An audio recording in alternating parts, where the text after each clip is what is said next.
भगवान का भजन हो जाना, इसके माध्यम से भगवत स्मरण हो जाना, ये बहुत कठिन विषय है। क्योंकि मनुष्य के शरीर से संपूर्ण कार्य किया जा सकता है, पर भजन का जब समय होता है तब उसमें बल प्राप्त नहीं हो पाता।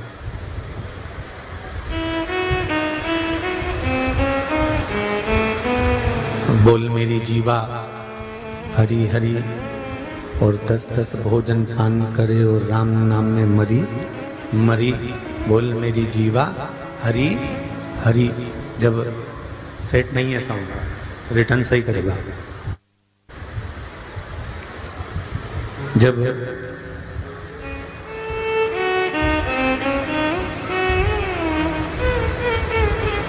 भोजन का समय होता है या भोजन करने का समय होता है या भोजन प्राप्ति का समय होता है, प्राप्ति का समय होता है, तब ये जिह्वा अपना असर दिखाती है।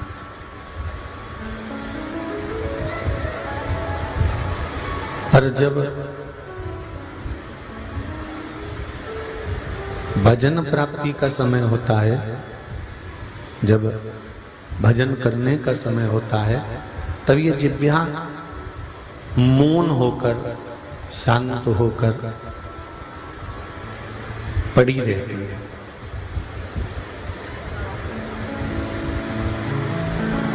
ये जिह्वा का कुछ क्रम ही ऐसा है।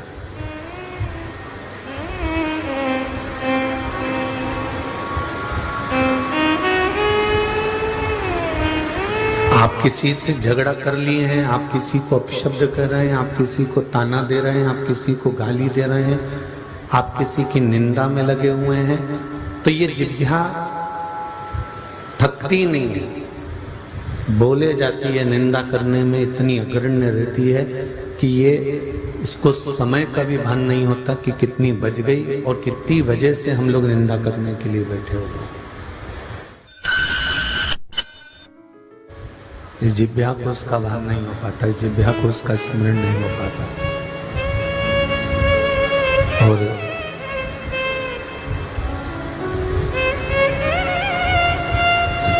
जब भजन का समय होता है, नाम कीर्तन, ये सब बक्से बंद हैं, ये वाले समय होता है, तब उस नाम कीर्तन के अनुसार एक समय देखकर बैठा जाता है और समय देखकर उठा जाता है।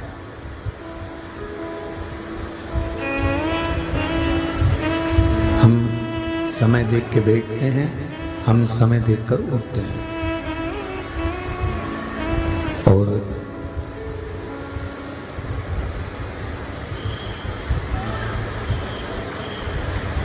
शिव पुराण कह रही है भगवान शंकर का भजन कराए, भगवान शंकर का कीर्तन कराए, भगवान शंकर की कथा कर रही है, मंत्र जाप, नाम जाप, स्मरण कर रहा है, भगवान की कथा का स्मरण वर्णन कर रहा है कि ये तो चल रहे हैं बाबू, ये दोनों चालू हैं, ये देख लो शंभू। जब कीर्तन का जो समय होता है उसमें हम समय देखकर बैठना और समय देखकर उठना,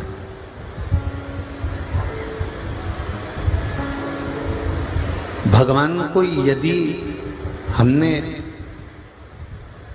थोड़ा बहुत भी दिया है, हमने परमात्मा को अगर थोड़ा बहुत भी समर्पित करा है, हमने भगवान को अगर थोड़ा बहुत भी दिया है, तो उसको हम 50 बार स्मरण कर कर रखते हैं कि मैंने भगवान को ये मुकुट चढ़ाया था, मैंने भगवान के लिए वस्त्र बनवाए थे, मैंने भगवान के लिए ये भोजन बनवाया था, ये मैंने भगवान के लिए 56 भोग तैयार करे थे, मैंने भगवान के लिए ये उपवास किया था, ये व्रत करा था, ये साधना करी थी। इसको हम स्मरण बार बार करते हैं, इसको हम याद बार बार करते हैं।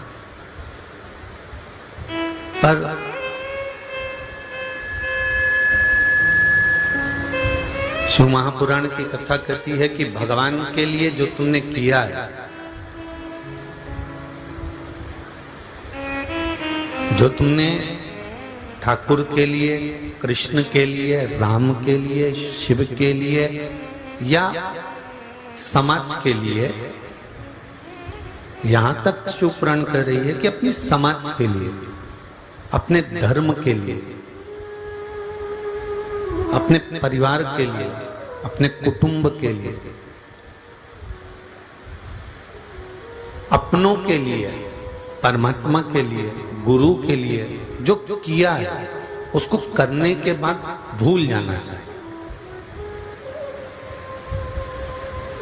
उसके बाद हमें स्मरण नहीं आना चाहिए कि मैंने समाज को दिया था तो मेरा बार बार गुणगान किया जाए, मैंने समाज को ये दिया था तो मुझे बार बार इसका स्मरण किया जाए, मैंने समाज को ये दिया था इसलिए मेरा स्मरण बार बार किया।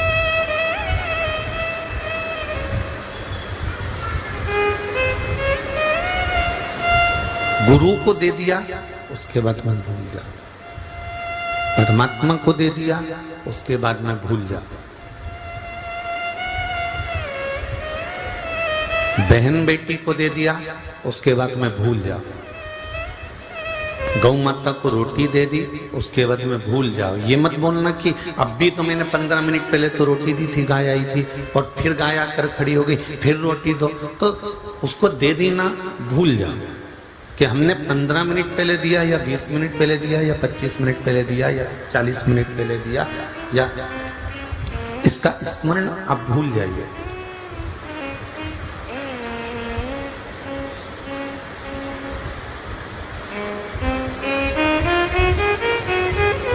भगवान को देने के बाद हमारे स्मरण में ये नहीं रहना चाहिए कि मैंने परमात्मा को ये दिया, या मैंने इतना भजन किया, या मैंने इतना कीर्तन किया, या मैंने गुरु को या परिवार को या अपनों को ये दिया। अच्छा कर्म करने के बाद भूल जाना चाहिए, पर बुरा कर्म करने के बाद में भूलना नहीं। क्यों? क्योंकि जो तुमने किसी का बुरा कर्म करा है तो इस कर्म का भोग तुमको भोगना पड़ेगा, आज नहीं, कल नहीं, परसों। ये जीवन है।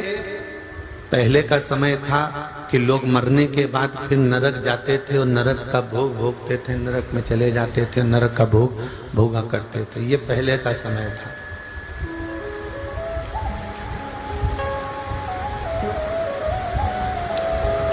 ये पूर्व का समय था कि नरक का भोग पूर्व के समय में कहते थे कि अभी करोगे तो बाद में भोगना पड़ेगा।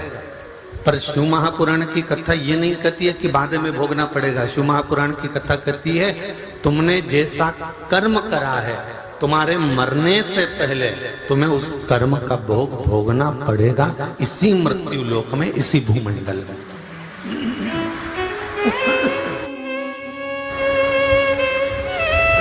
इसी भूमंडल में, इसी मृत्यु लोक में तुमको भोगना पड़ेगा। ये बंद है।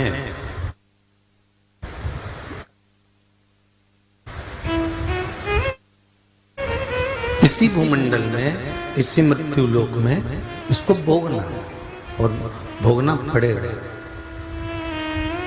और मृत्यु लोक में, इस भूमंडल में हम आए हैं तो अपने कर्म का भोग भोगने के लिए आए। इस भूमंडल में यदि हम आए हैं तो अपने भोग को भोगने के लिए। इसलिए पहले भी कथा में कहा, मत बुरे कर्म कर बंदे, मत बुरे कर्म कर बंदे, वरना पछताएगा। भगवान की आंखों से तू बच नहीं पाएगा, तो बच नहीं पाएगा। अरे ओ अज्ञानी मत करना गानी, अरे ओ अज्ञानी मत करना गानी। तेरे कर्म का फल भी तू ही पाएगा, तेरे कर्म का फल भी तू ही पाएगा। जैसा किया तूने तेरे आगे आएगा, जैसा किया तूने तेरे आगे आएगा। मत बुरे कर्म कर बंदे, मत बुरे कर्म कर बंदे, वरना पछताएगा। भगवान की आँखों से तू बच नहीं पाएगा, तू बच नहीं पाएगा। हमारे कर्म, हमारे किए गए सारे कर्म हमारे सामने प्रकट हो जाना है, हमारे सम्मुख में आ जाना। अब वो तुमने अच्छे किए तो अच्छा तुम्हारे सामने आएगा, बुरा किया तो बुरा तुम्हारे सामने आएगा। सम्मुख में आएगा जरूर, ये निश्चित है।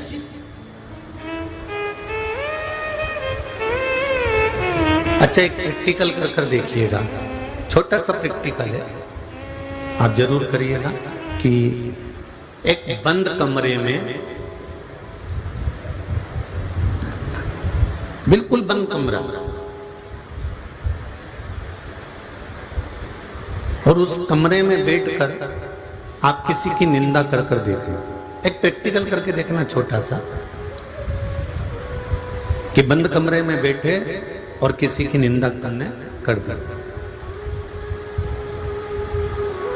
किसी की निंदा करी, बंद कमरे में बैठकर आपने किसी की निंदा करी है, जिसकी निंदा करी है वो वहां पर नहीं है, ना उसका कोई पहचान वाला है, ना उसको कोई जानने वाला है, ना उसको कोई देखने वाला है, केवल बंद कमरा और आप हो। प्रैक्टिकल करके देखना, जिसकी तुमने निंदा करी है 15-20 दिन होंगे और तुमने निंदा करी और उस तक खबर पहुंच जाएगी, भले कोई था कि नहीं था।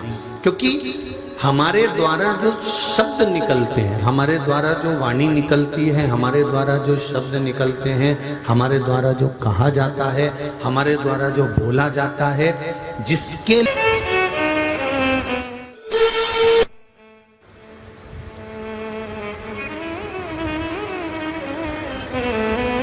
हमने जिसके लिए बोला वो वाणी वहां तक पहुंच जाएगी। अब समझिए, सिर में दर्द हो रहा है, गोली सिर की तुमने सिर पे मली है क्या? जम के तो बोलो नहीं, उसको खाइए। गोली खाने के बाद कहां गई? पेट के अंदर। बंद क्या हो गया? जम के तो बोलो सिर। हाथ में दर्द था, गोली हाथ पे नहीं मली है, गोली खाई गई पेट में, दर्द बंद कहां का हुआ? हाथ का।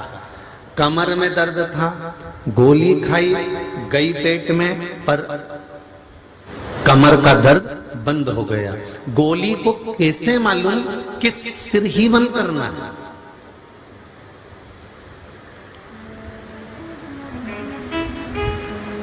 गोली को कैसे मालूम कि मुझे कमर का दर्द ही बंद करना है? गोली को कैसे मालूम कि तुम्हारे कानों में दर्द है तो कानों का दर्द ही बंद करना है? गोली को कैसे मालूम कि पीठ का दर्द ही बंद करना है?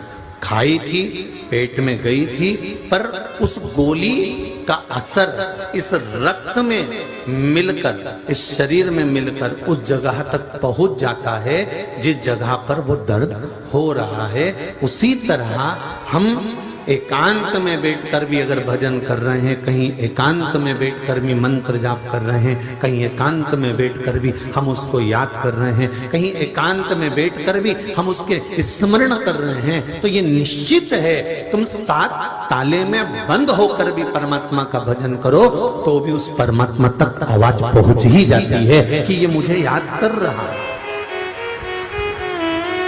बंद कमरे में करी गई निंदा उस तक पहुंच जाती है कि इसने मेरे लिए ये बोला है, किसी ने नहीं बताया, कोई बोला ही नहीं, फिर भी हमारी वाइब्रेट, हमारे शरीर का बल वहां तक पहुंच जाता है और बता देता है, हमारी तरंगे बता देती है कि इसने निंदा करी।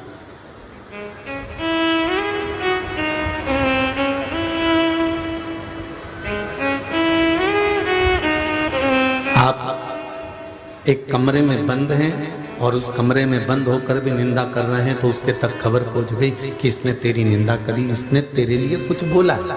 अर्थात हमारी तरंग है, हमारे शरीर का ये तरंग है, वाइब्रेशन है, वो वहां तक बता देता है कि इसने तेरी निंदा करी है। उसी तरह हमारा किया गया भजन, कल कथा में कहा था कि आंख नहीं भी होगी तो भी भगवान मिल सकता है, शरीर का कोई इंद्री अगर खराब हो गई तो भी भगवान मिल सकता है। बस ये मन, ये चित्त, ये हृदय, ये दिल उस परमात्मा से लगा हुआ होना चाहिए, ये मन उस भगवान से लगा हुआ होना चाहिए।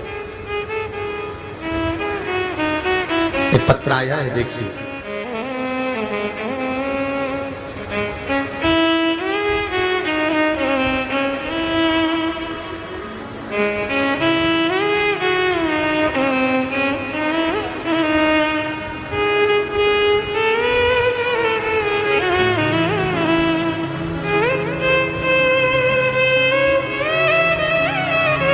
तेरी कृपा बिना न हिले एक भी अणु, लेते हैं श्वास तेरी कृपा से। एक पत्र और है, पूजा मंगेश जी फालके अकोला महाराष्ट्र से आए हुए हैं, जहां भी बैठे हो हाथ हिलाइएगा, दोनों आप ही हैं, दोनों हाथ हिला दो एक बार। श्री शिवाय यहाँ है, ये शिव है, बैठिए बहन, श्री शिवाय नमस्तुभ्यम, बैठिए बैठिए, हर हर महादेव। तेरी कृपा बिना न हिले एक भी अणु, तेरी कृपा से तनो तनो, हे गंगाधर मुक्तिदार ओमकार, बोले ओंकार तो आयो शरण तिहारी, शंभु तार तार तो। बखान क्या करूं मैं राखों के ढेर का, बखान क्या करूं मैं राखों के ढेर का, झपटी भगोद में है खजाना कुबेर का।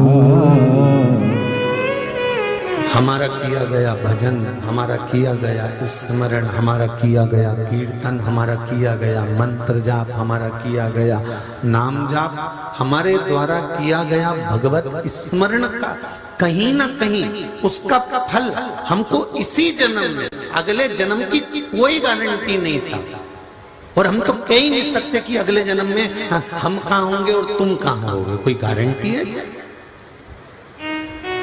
और कहीं का ऐसा महाराज मिलता हो जो तुमको अगले जन्म की गारंटी लेता हो तो बात दूसरी है। फिर हम भी पूछ लेंगे, क्या अगले जन्म में तुम देखकर आए थे कि हम कौन थे और तुम कौन थे?